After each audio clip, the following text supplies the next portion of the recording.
Bueno, son las 7 de la noche y iniciamos con un nuevo live. Bueno, en principio quisiera iniciar con un comentario sobre la actualidad, un tema que me llamó la atención mucho durante la semana y tiene que ver con lo que está sucediendo en Birmania. Eh, Puede que los medios nacionales no estén dando como tanta publicidad o tantos comentarios a lo que está ocurriendo, sin embargo es muy grave. Se realizan unas elecciones y una junta militar desconoce ese proceso electoral y decide tomar el poder. En la actualidad se cuentan más de 500 muertos en las protestas y adicionalmente en los últimos días se ha tomado la decisión de cerrar todos los canales virtuales de comunicación. Birmania es un país que cuenta con muy poca fibra óptica, entonces la mayor parte de la comunicación se da por medio de redes inalámbricas y la junta militar ha decidido bloquear completamente las redes de internet. Es un tema complejo, es un tema preocupante, no solo para la política interna de Birmania, sino que también en el mundo se siguen pues dando como ejemplos de censura y de procesos en contra de las libertades civiles. Entonces este nuevo bloqueo de internet, que pues ya ha ocurrido en otras situaciones como las primaveras árabes, pues es una muestra más de un atropello contra la libertad de expresión y el libre consumo y la libre emisión de la información. Entonces, un tema complejo, un tema preocupante, lo que está ocurriendo en Birmania. Y pues antes de iniciar nuestro live, que es sobre eh, el COVID, sobre la pandemia que estamos viviendo, quería comentarles un poco esta situación en Birmania. Entonces, para que le echen ojo, para que miren redes, para que miren de pronto periodistas independientes que han logrado sacar información de allí. Entonces es un tema que queda ahí como para la reflexión. Bueno, el tema de hoy es un tema muy particular y muy interesante. ¿Por qué? Porque la pandemia fue algo que nos tomó por sorpresa. Recuerdo muy bien cuando empieza todo este proceso del COVID, creo que todo el mundo decía que esto no nos iba a tocar, que de pronto esto se iba a quedar en Europa, se iba a quedar en China. eh, y, y finalmente pues acá estamos, ¿sí? Increíblemente la pandemia ha tocado todo el globo. No hay país que no haya tomado decisiones políticas luego de que la OMS declara como una pandemia el COVID-19. Y creo que esto nos ha transformado en muchos sentidos la forma como vivimos, como nos relacionamos con el otro. Entonces hoy quisiera que habláramos un poco de este tema, de cómo la pandemia ha logrado transformar y ha logrado generar unas dinámicas sociales que no tienen, primero no tienen comparación con otras pandemias del pasado, aunque ya hablaremos un poco de eso, pero tampoco tiene como, en muchos casos tampoco tiene un sentido. ¿Sí? Uno ve debates sobre si nos vacunamos o no nos vacunamos. Uno también percibe críticas a la forma como los gobiernos han abordado la pandemia, pero también uno ve cierta comodidad en la forma como se han transformado las dinámicas. O sea, ya no salir a trabajar o ya no salir a estudiar ha transformado completamente la forma misma como vivimos en la ciudad. Entonces pienso que la pandemia no solo es un elemento que ha repercutido en la política, en la economía, sino que también nos ha llevado a transformar la forma misma como vivimos, ¿sí? La forma como nos relacionamos con los otros. Entonces, digamos que ese va a ser como la línea temática de hoy. Bueno, para empezar, quisiera mencionar que han existido otras pandemias. Creo que la más conocida y la que de pronto han traído los medios de comunicación a recordar o para hacer un punto de comparación es la peste negra. Y existen unas descripciones muy interesantes. Michel Foucault, un pensador francés, hace unas descripciones muy interesantes de cómo se abordaba la pandemia o cómo se abordaba este ataque de un virus a una población en aquellos años. Él mencionaba, por ejemplo, que la gente que se creía que estaba infectada era encerrada en sus casas. Había una persona encargada de cerrar las puertas por fuera para impedir que ellos salieran. Recordemos que la peste negra pues destruyó un gran porcentaje de la población alemana, de la población europea, y como resultado pues se da que la población comienza a tomar una conciencia frente a la higiene, ¿sí? Eh, no solo porque las ratas eran las que hacía que se esparciera el virus, sino también porque desde allí se empieza a pensar que la mala higiene puede ser un foco de enfermedades, ¿sí? Entonces, históricamente podemos observar que la sociedad sí ha tenido momentos en los que ha tomado la decisión de aislar a una cierta parte de la población en busca de que todos sobrevivamos o de que un buen número de la humanidad sobreviva a las enfermedades.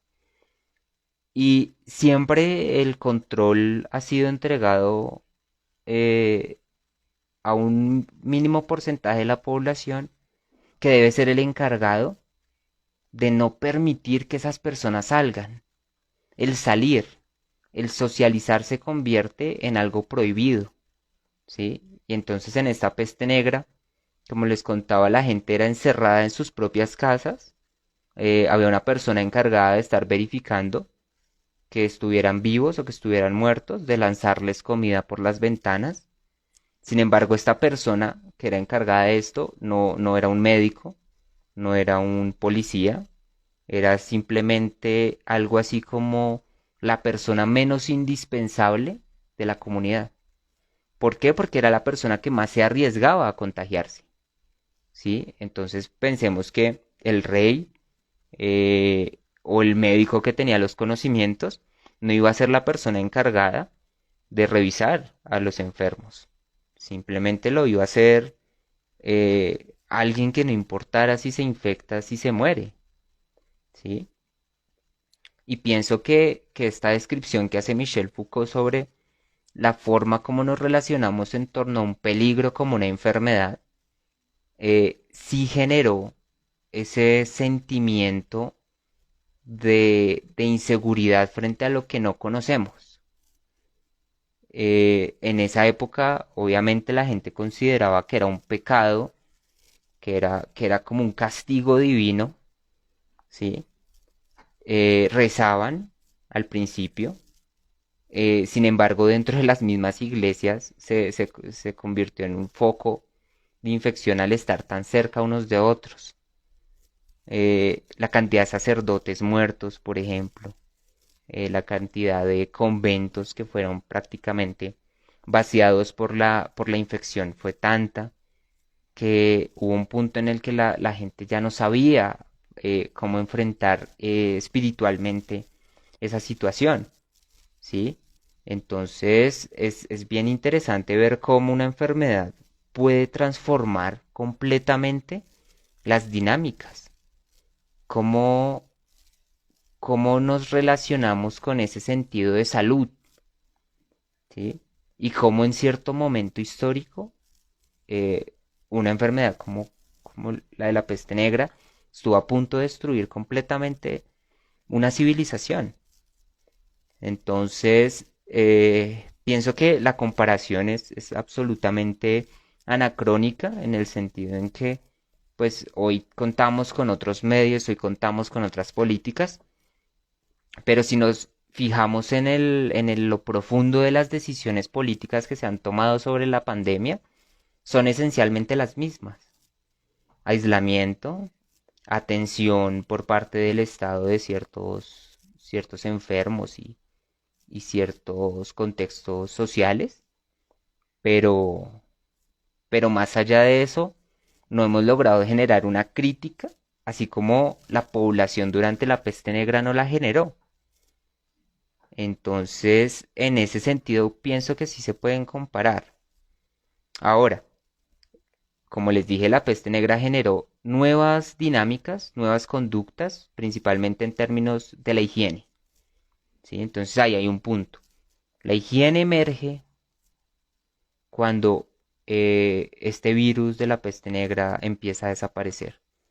¿Sí? Y duró muchos años. No tan poco como la gripe española. Duró muchos más años. Y esto me hace recordar la gripe española. En 1918, un tipo de gripe que se había generado principalmente durante la Primera Guerra Mundial por las condiciones de insalubridad en las que se encontraban los militares, eh, empiezan a contagiarse unos a otros y ellos al regresar a sus países pues ya llevaban en sí el virus, ¿sí? En principio se creía que era una gripe normal, era una gripe común. eh, Sin embargo, no lo era mucho más fuerte que una gripe común. Y esto implicó que los estados generaran políticas de cuarentenas, ¿sí? Digamos que la de la peste negra, pues era una política un poco más violenta en el sentido en que iban y te cerraban la puerta y te la clavaban con un tronco y ya tú no podías salir. O te morías o te mejorabas. No había otra opción y nadie te iba a atender.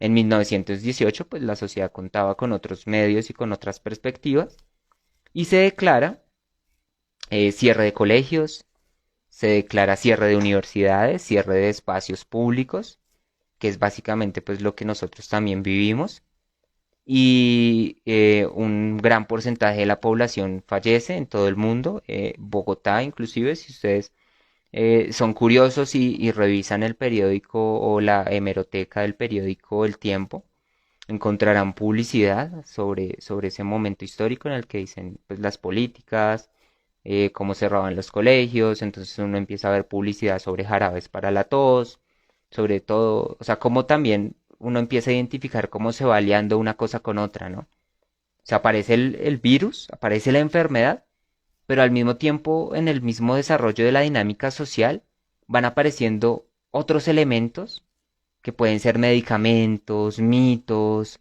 empiezan a aparecer o perspectivas religiosas que dicen que todo puede ser un castigo divino, empiezan a aparecer diversos discursos, ¿sí? Tanto discursos comerciales, como lo pueden ser los medicamentos, la moringa, todo esto que ha aparecido en redes sociales con el tema del COVID, o también otro tipo de discurso que tiene que ver con lo religioso, con lo espiritual. ¿No? Entonces, en medio de una crisis, siempre el discurso espiritual emerge.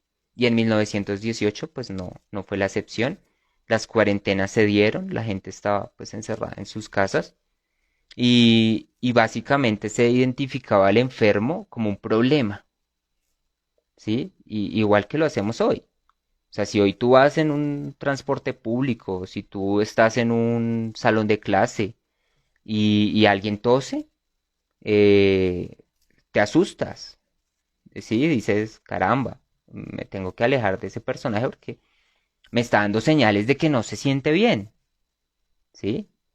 Entonces, uno comienza también a generar otra dinámica social con el cuerpo, las señales del cuerpo, el toser, el estornudar, que son finalmente señales que se pueden dar porque uno sienta un polvo en la nariz y uno estornuda. Pero en medio de una pandemia, en medio de una crisis de salubridad como esta, pues toma otro sentido. Nos preguntan en el chat que cuál fue el impacto económico de la peste negra. El impacto económico fue fuertísimo porque las poblaciones que más sufrieron fueron las clases bajas, ¿sí? Y dentro de estas clases bajas pues se encontraba la mano de obra, recordemos el feudalismo, ahí habían ya como unos principios muy básicos de una industria y de una emergencia de las ciudades. Y estas personas pues básicamente perdieron la capacidad de producir, porque la cantidad de población pobre que muere era absolutamente escandalosa. Podemos encontrar historias, si uno es un poco curioso en esto, se encuentran historias de poblados en las que la cantidad de gente que sobrevivió eran 5 o 6 personas de 100, 200, 300 personas que habitaban un poblado. Entonces uno puede ver la magnitud o el impacto que tuvo una enfermedad como la peste negra. Y ahora trasladémoslo al punto económico. Una población que de pronto tenía 300 personas, de las cuales muere el 90%, eh, no va a haber comercio, no va a haber producción, los índices de pobreza pues se van o sea, la cantidad de pobres aumenta de forma tan absurda que finalmente no tenían cómo sobrevivir, ¿sí? Desaparecen poblados completos. Entonces el impacto que se da, que digamos que por cuestiones de estadística, pues no se tienen como datos muy precisos por la época, pero se entiende que una población en donde solo sobreviven 3 4 personas, en donde los cementerios son llenos frente a la gente que está viva, pues el impacto económico tuvo que haber sido terrible. O sea, si lo pusiéramos en términos actuales, imaginémonos que de los 10 millones de habitantes que puede tener Bogotá, murieran 9 millones. eh, y ese millón restante que sobrevive no va a tener la capacidad física de responder económicamente a lo que respondían los 9 millones anteriores. Entonces imagínense el impacto terrible que podría causar esto, ¿sí? Eh, Pregunta John JQ21, ¿qué cambios positivos han generado las últimas pandemias? Como lo dije, en el caso de la peste negra, se empieza a tener una mayor atención en la higiene. ¿Sí? Los europeos no eran una población que se bañara muy a menudo, en general, incluso en la actualidad tampoco, no existe como una emoción o como una relación tan cercana como la que se tiene de pronto en Latinoamérica con la idea del baño y la higiene. Pero en esta época en la que ocurre la peste, era pecado tocarse el cuerpo. Imagínense un baño en el que uno no se toque el cuerpo. Es prácticamente imposible, ¿sí? Entonces, esta relación con el cuerpo se transforma gracias a la peste negra porque se da la posibilidad de tomar baños más a menudo, de limpiar un poco más los espacios, de tener un control mayor de las plagas, como el caso de los ratones, que era en la peste negra lo que los llevaba a esparcir tan rápido el virus. Entonces, digamos que eso es lo positivo. Se van generando nuevas formas de protección frente a la enfermedad. En la gripe española de 1918 ocurre exactamente lo mismo.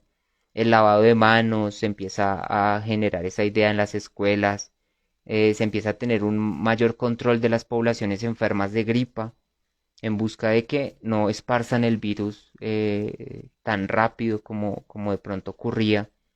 Entonces también se empieza a tener conciencia de que los virus pueden cambiar.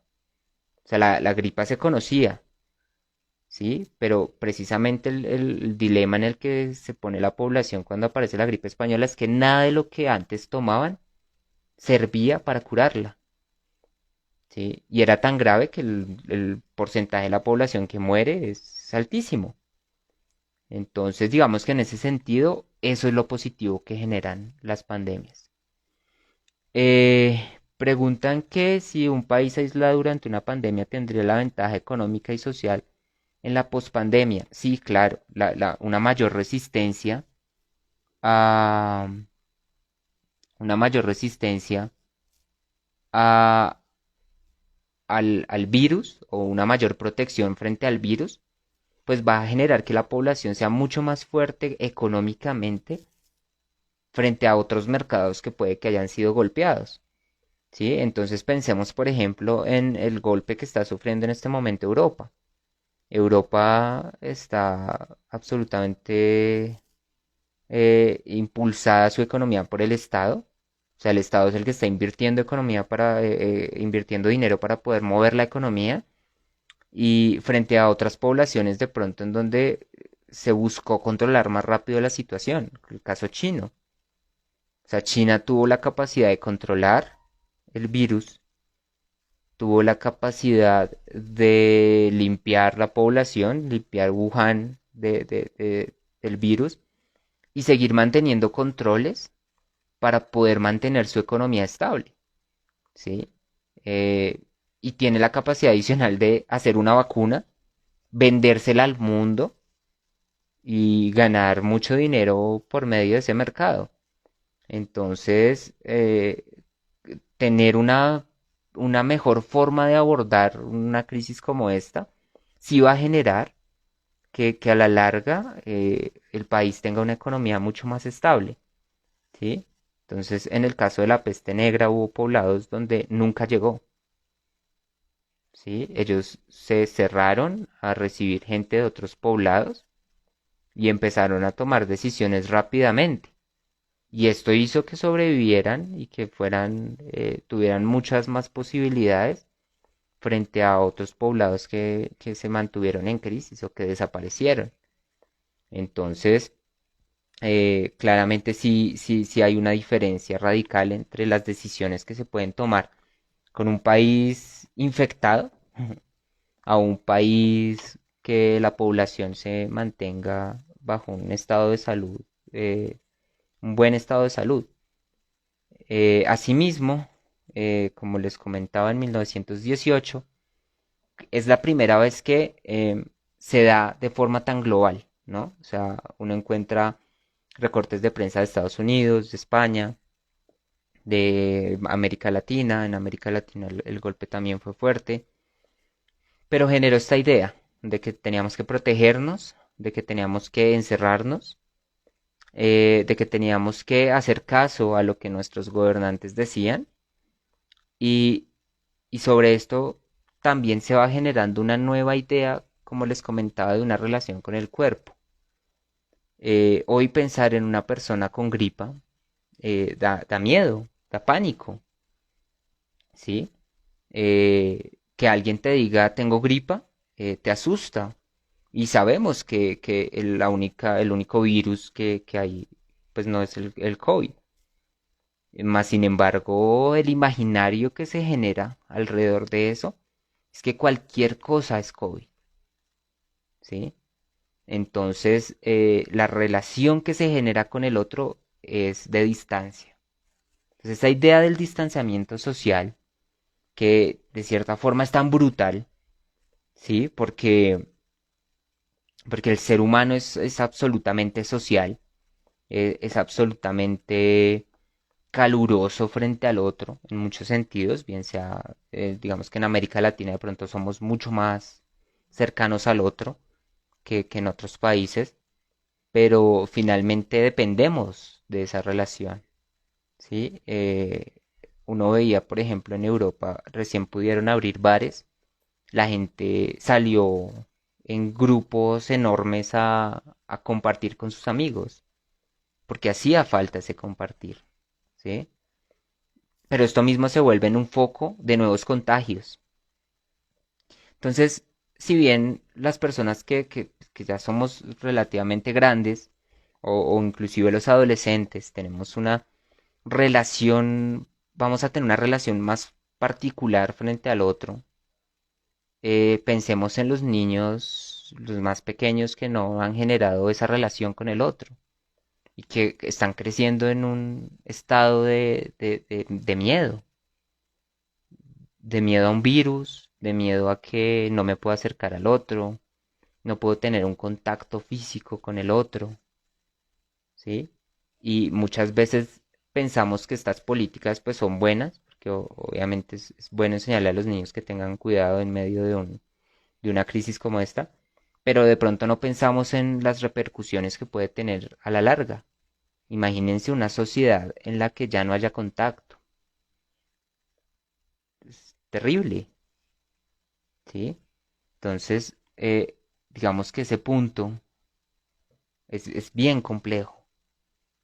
Nos preguntan acá, ¿se podría afirmar que los cambios laborales respecto a la presencialidad, trabajo en casa, sigan? Yo creo que aquí la cuestión es que hay muchas cosas que van a quedar. O sea, es indudable que, que, que hayan cosas que cambien y que haya cosas que se mantengan de este tema. Hace 2 años, yo creo que nadie se imaginaba que uno elemento principal para ir a comprar al mercado fuera el alcohol y los tapabocas. ¿Sí? Hoy la gente dice se me va a acabar el alcohol, hay que ir a comprar alcohol, se me van a acabar los tapabocas, hay que ir a comprarlos. Y se ha convertido inclusive en una prenda de vestir. O sea, uno ve tiendas como Vélez o no sé, Kenzo, todo esto, que producen tapabocas. Y se ha convertido en una prenda de vestir.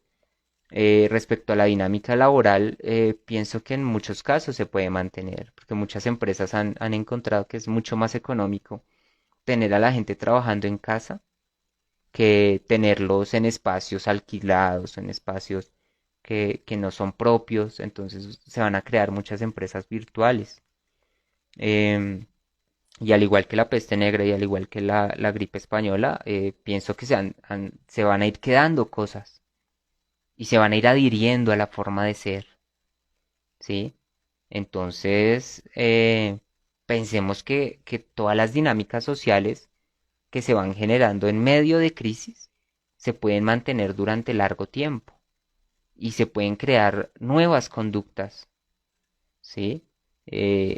Me imagino hoy, por ejemplo, una relación amorosa es completamente distinta porque hay miedo, está el miedo del beso, está el miedo del contacto, ¿sí? Entonces, pensemos que todas estas dinámicas van generando al mismo tiempo prácticas sociales diferentes que pueden afectar el trabajo, pueden afectar la escuela, pueden afectar inclusive las formas como se relacionan las familias.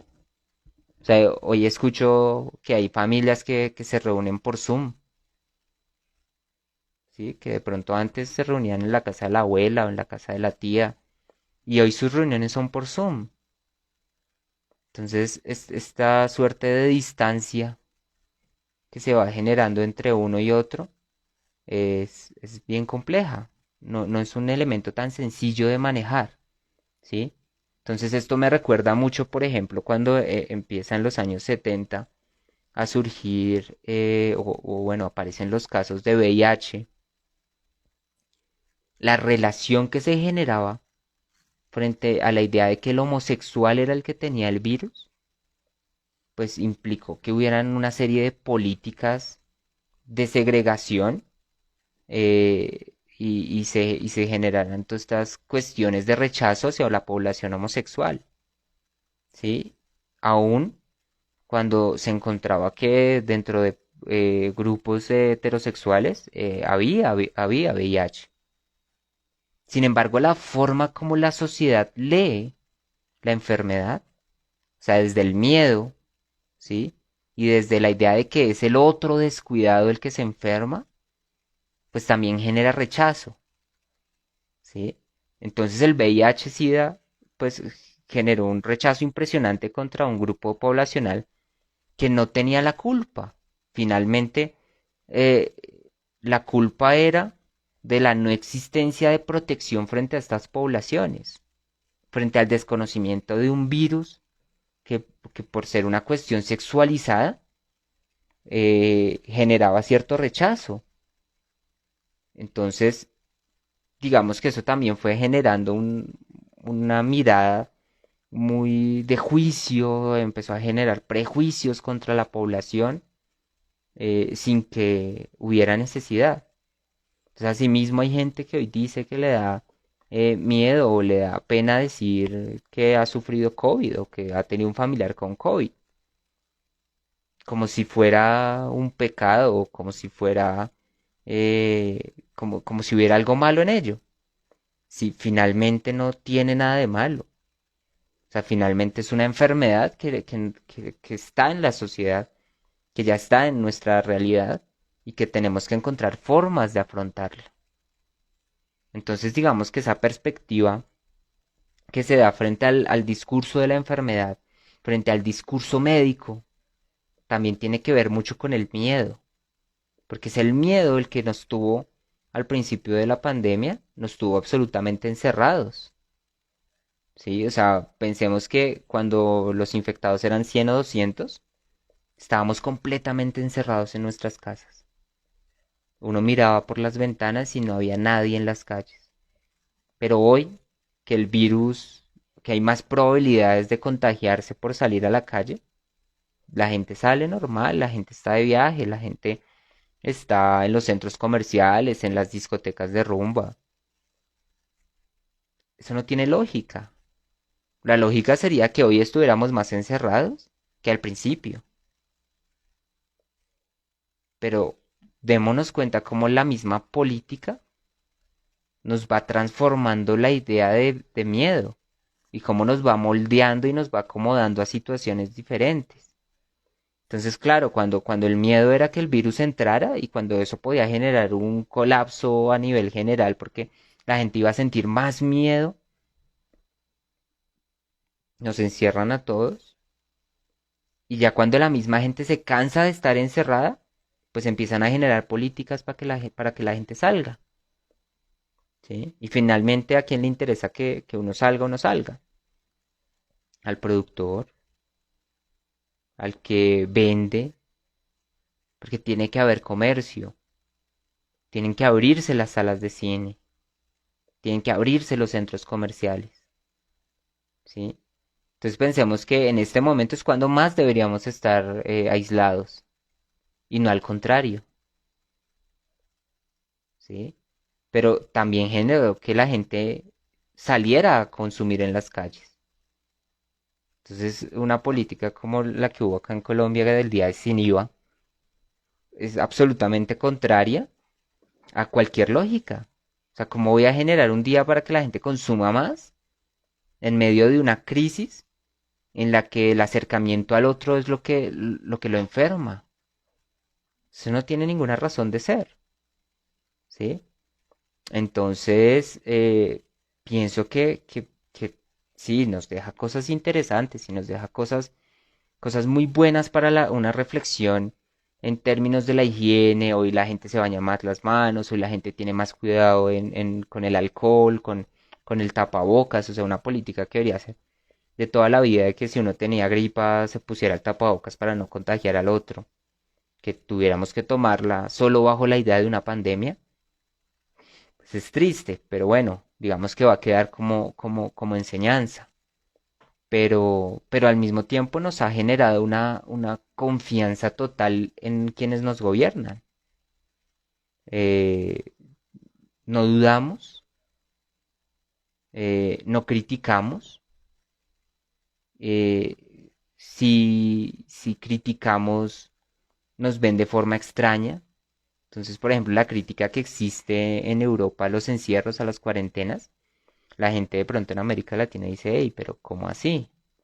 O sea, ellos están bravos es porque los encierran. ¿Y qué pasa con que a uno lo encierren? ¿Qué problema hay en que nos encierren?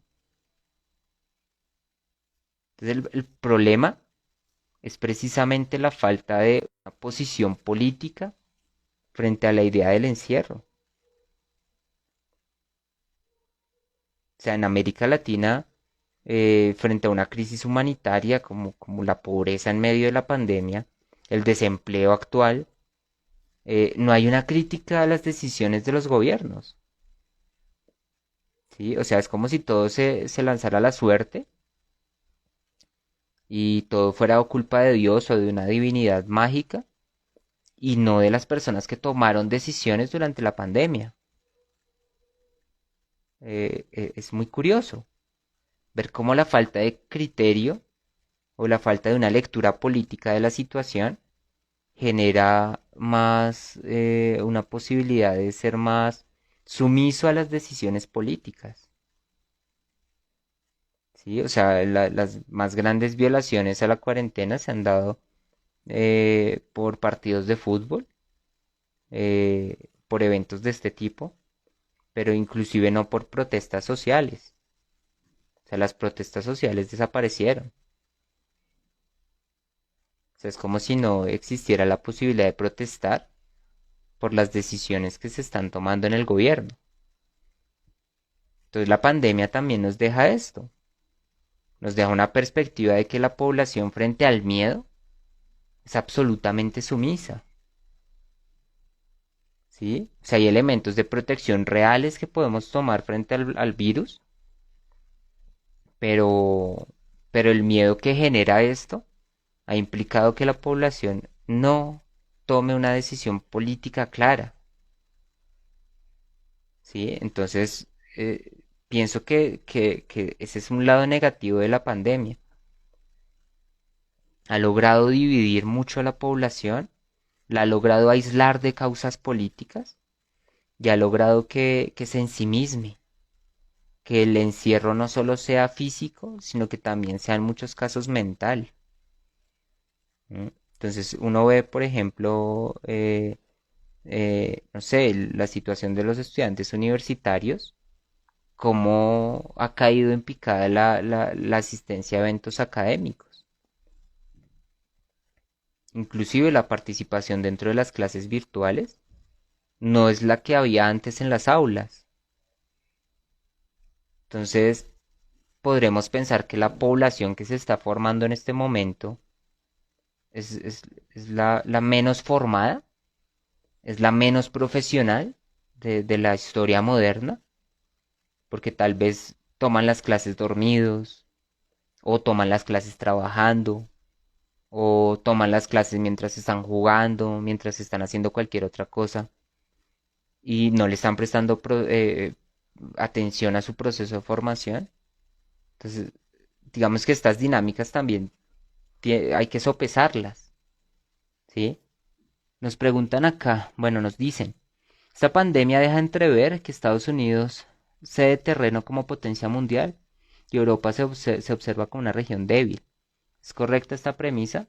Sí, claro, yo creo que es el caso de Estados Unidos y la forma como afronta la crisis, pues no es la mejor. El gobierno de Donald Trump no fue el que tomó las mejores decisiones durante la pandemia y al mismo tiempo el cambio de perspectiva de gobierno a lo que está haciendo el actual gobierno un poco más demócrata en muchos sentidos, más de izquierda, si se quiere decir así, pues sí ha dejado ver que la potencia o el país que se ve como potencia es China, ¿sí? Ahora, también habría que entonces empezar a ver si en el fondo también existe la posibilidad de que todo esto sea una guerra biológica. Vimos este fin de semana sale el informe de la OMS sobre el origen del virus y el informe es básicamente que el virus ha sido un proceso de traspaso de animales a hombres. Ya, o sea, eso dice todo. Preguntas quedan muchas. En Wuhan hay un laboratorio en donde se tienen diversos tipos de virus porque allá se trabaja de forma militar con estos elementos y en el laboratorio solo pudieron estar durante 4 horas. O sea, solo toda la investigación duró 4 horas en el laboratorio. El mercado solo se pudo visitar durante hora y media. La política china no permitió que los investigadores de la OMS pudieran estar durante más tiempo. Entonces pienso que ese informe genera más preguntas que respuestas. Entonces, ¿hasta qué punto también podemos estar siendo parte de una guerra global, una guerra biológica global? ¿Sí? Esto puede ser parte. Entonces, indudablemente un país victorioso dentro de este proceso es China. China controló el virus, China generó vacuna, China envió asistencia a todos los países del mundo, China empezó a generar alianzas a nivel global y la economía de China fue la que menos se vio golpeada. Entonces, Estados Unidos ha cedido mucho terreno y al mismo tiempo es preocupante ver que si estamos enfrentándonos a a un nuevo tipo de guerras, en donde de pronto ya no importa si ese enemigo otro son soldados o son civiles, porque finalmente el virus ha atacado a todos y ha golpeado todas las economías, ¿sí? Y Europa, pues no, en este momento no tiene ninguna fortaleza. Pues Europa ha cedido muchísimo también, ¿sí? Entonces, eso digamos que también queda ahí en perspectiva. ¿Qué cambios crees que se generarán alrededor de la educación post pandemia? Esa es una muy buena pregunta porque pienso que la educación fue un tema que se transformó mucho durante este proceso. Veía un artículo de una revista española que se llama La Revista de Occidente, en donde se decía que quienes eran los más llamados a transformarse era la educación. O sea, el problema que se ha generado, que se ha generado alrededor de la educación es terrible.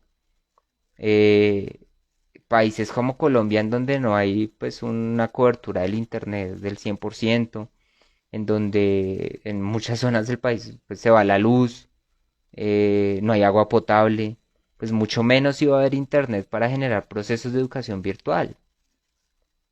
Las universidades ni siquiera estaban preparadas para algo así. Entonces uno ve como los profesores acostumbrados a dar sus cátedras magistrales sufrían intentando entrar a Zoom. Y al mismo tiempo como los estudiantes aprovechan esos momentos para dejar de lado sus responsabilidades y centrarse en redes como TikTok, Instagram, generando unas dinámicas en las que la educación es lo fundamental, ¿sí? Entonces, post pandemia, pienso que este es un momento de transformación radical de la educación. Es un momento en el que la educación debe, o quienes hacen los procesos educativos, los colegios, las universidades, deben sentarse, analizar qué es lo que deben hacer, porque no hay otro camino que la transformación. Esas mezclas que se han hecho entre educación virtual y educación presencial, que le llaman que son procesos de alternancia acá en Colombia, eso no tiene el más mínimo sentido. O sea, no nos estamos dando cuenta que los procesos educativos se están quebrando y que al mismo tiempo se está quebrando la gente que va a estudiar. A nivel universitario, la crisis que hubo por depresión y por todo este tipo de cosas y ausentismo y, y toda la gente que se retiró de las universidades porque no sentían que estuvieran aprendiendo durante los procesos virtuales, pues pienso que generó una crisis para las universidades. Y ahora los colegios en donde los profesores han tenido que trabajar 3 veces más de lo que antes trabajaban. Y los niños están completamente aislados en sus casas o van 1 vez o 2 veces a la semana al colegio solo para socializar. Pues pienso que eso debe generar en las directivas de las instituciones una idea de cambio. No es posible que sigamos pensando que la educación durante todo este proceso de pandemia y que toda la virtualidad y todo esto sea la misma antes que hoy.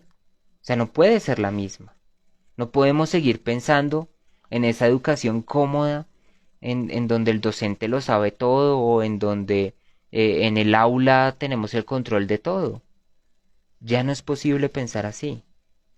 El problema es para las instituciones que son absolutamente cerradas y que no ven más allá de lo que ellos creen que hacen mejor. Esas son las instituciones que van a desaparecer. Hoy el homeschool es mayor que las instituciones formales. Y creo que eso da una idea de cómo se va a modificar el mercado a la larga. Que la gente va a descubrir que ya no es necesario ir a la escuela, que se puede aprender de otras formas. Pero si la educación formal no transforma esas otras formas, no se va hacia esas otras formas, pues va a ser imposible. ¿Sí?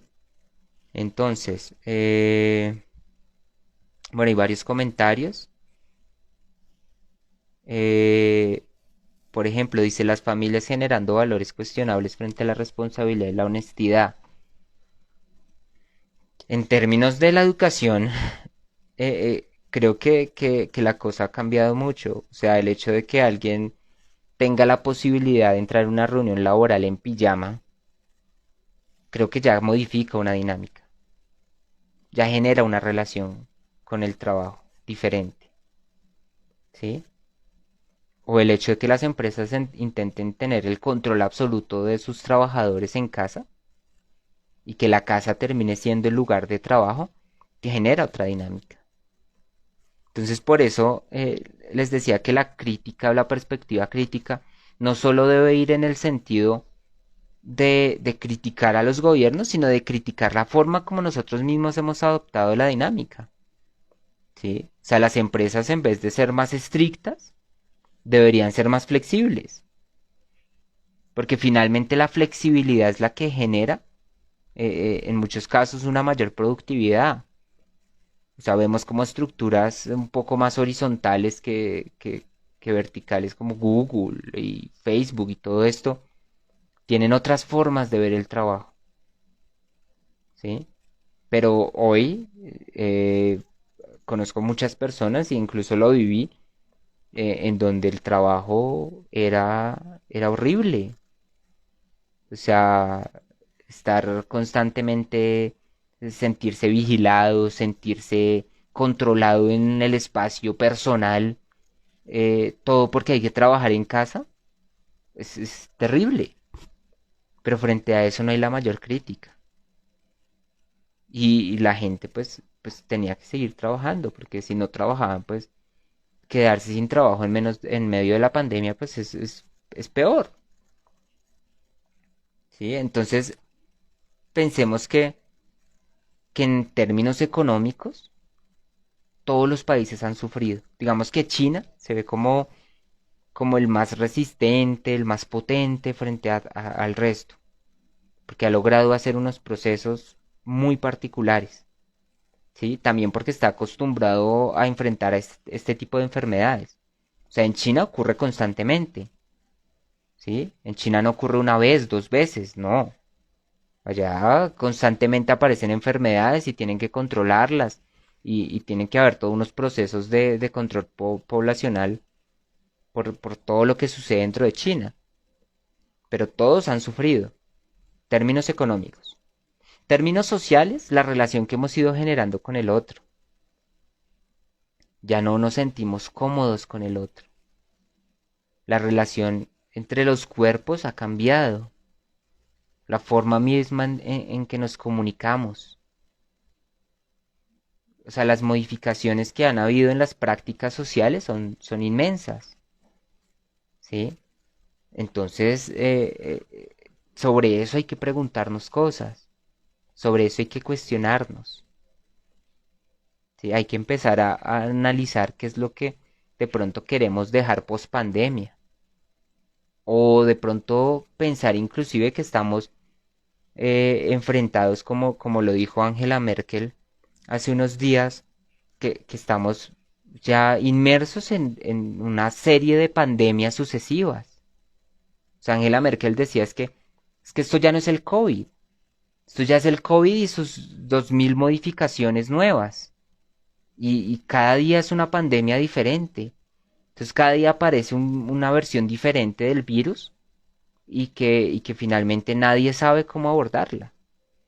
Entonces, eh, puede que más allá de pensar en una pospandemia, debamos pensar en una pandemia continua, en que esto que tenemos hoy puede ser no solo nuestro presente, sino que también va a ser nuestras dinámicas futuras.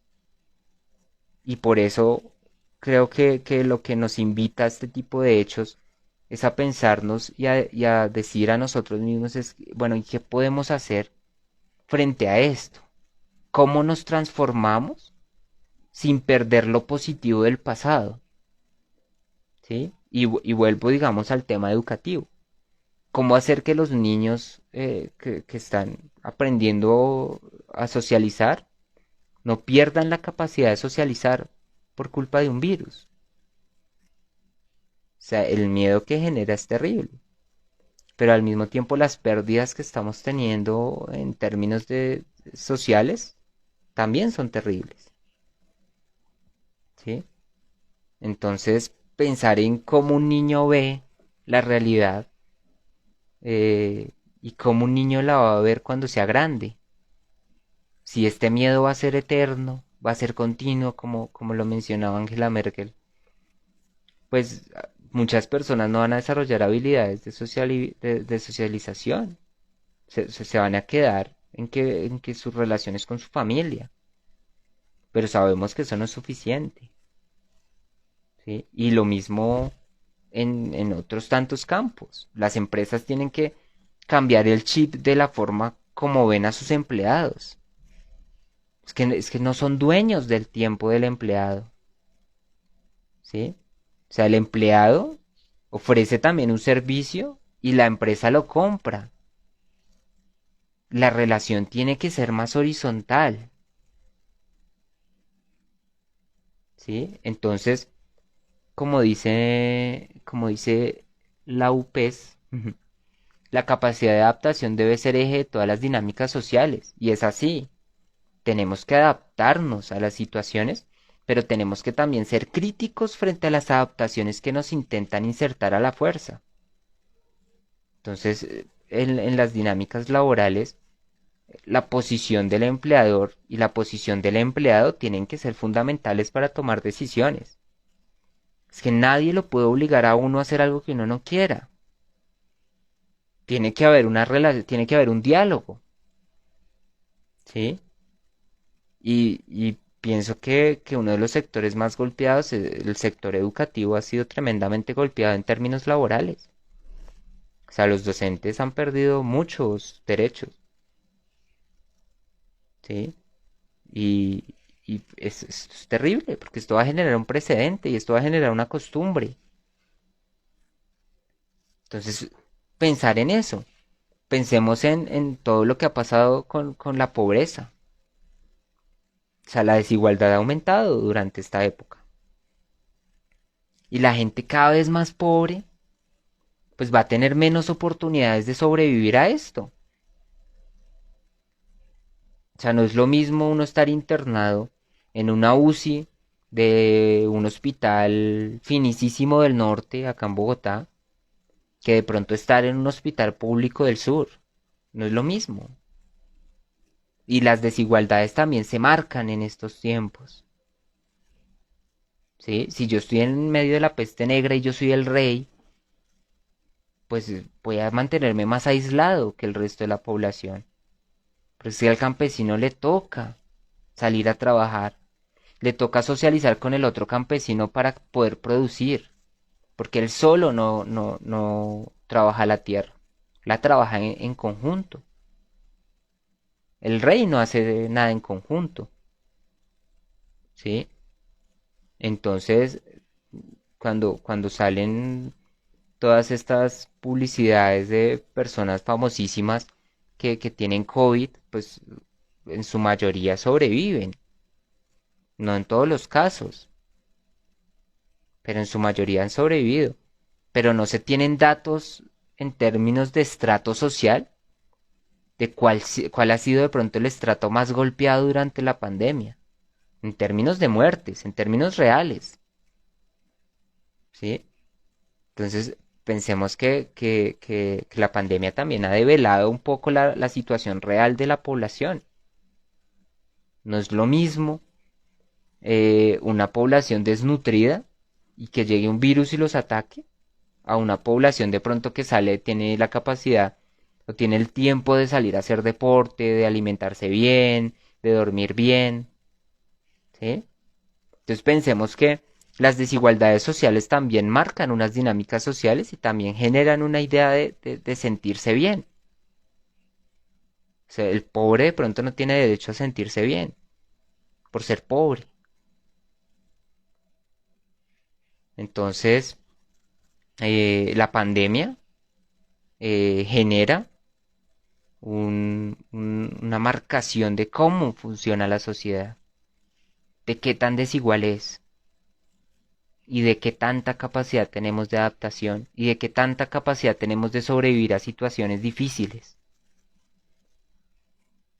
y qué tanta capacidad tenemos de ser críticos frente a una realidad. Porque la pandemia llegó sin aviso, ¿sí? O sea, nosotros nadie nos fue diciendo, bueno, en 2 años vamos a sufrir una pandemia, es bueno que vayan comprando esto, que vayan alistando esto.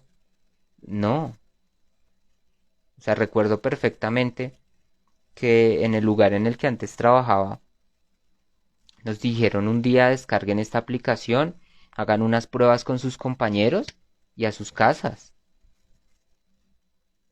Miren cómo lo hacen, pero lo tienen que hacer y me tienen que dar resultados. Entonces, no hubo un tiempo de adaptación. Y eso es lo que está ocurriendo con los niños.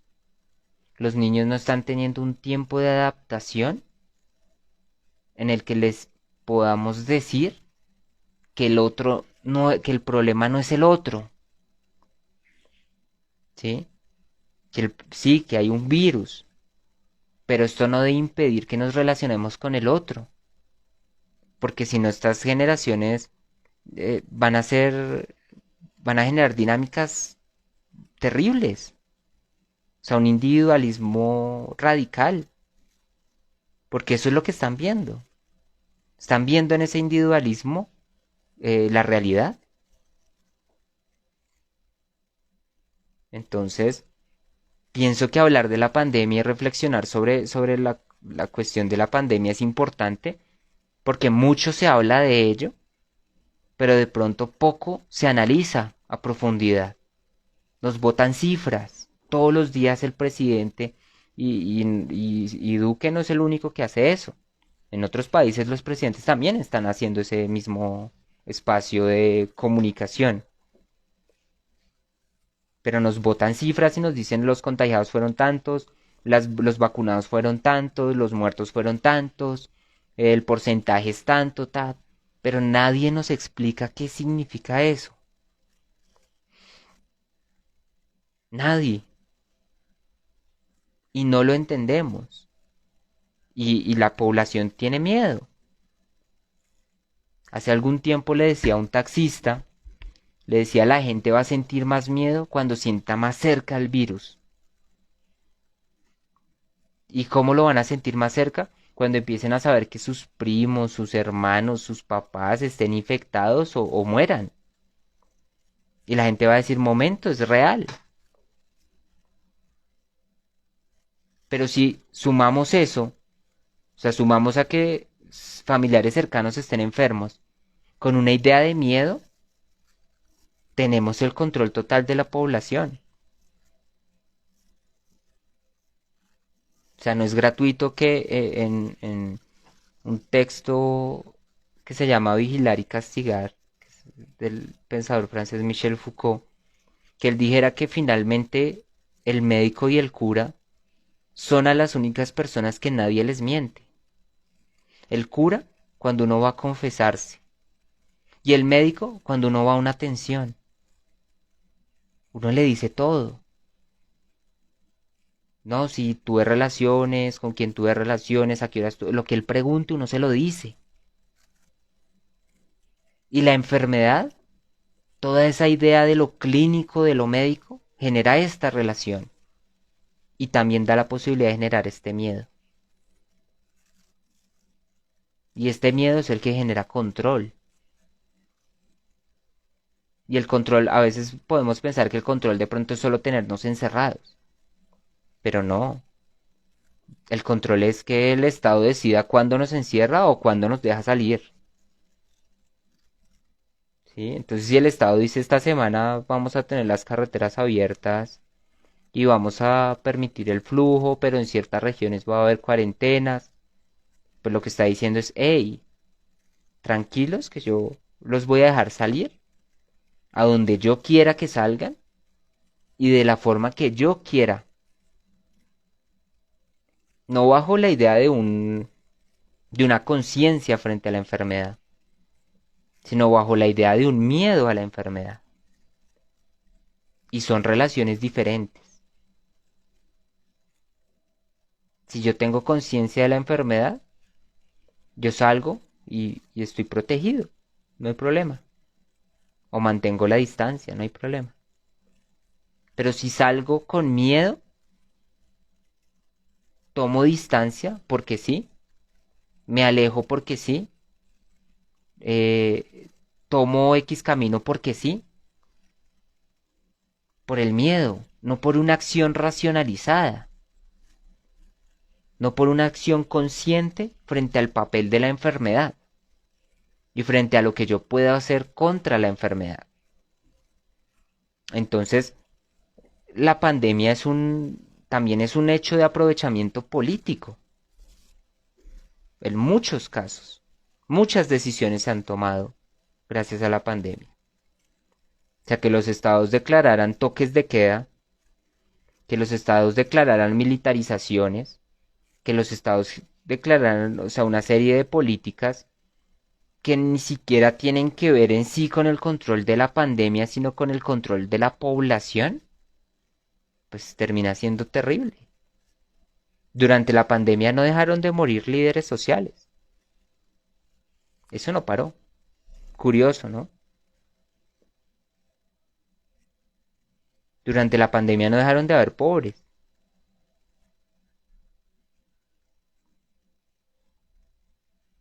O sea, durante la pandemia la realidad profunda no cambió. Lo que cambió fue el miedo que sentíamos frente a esa realidad.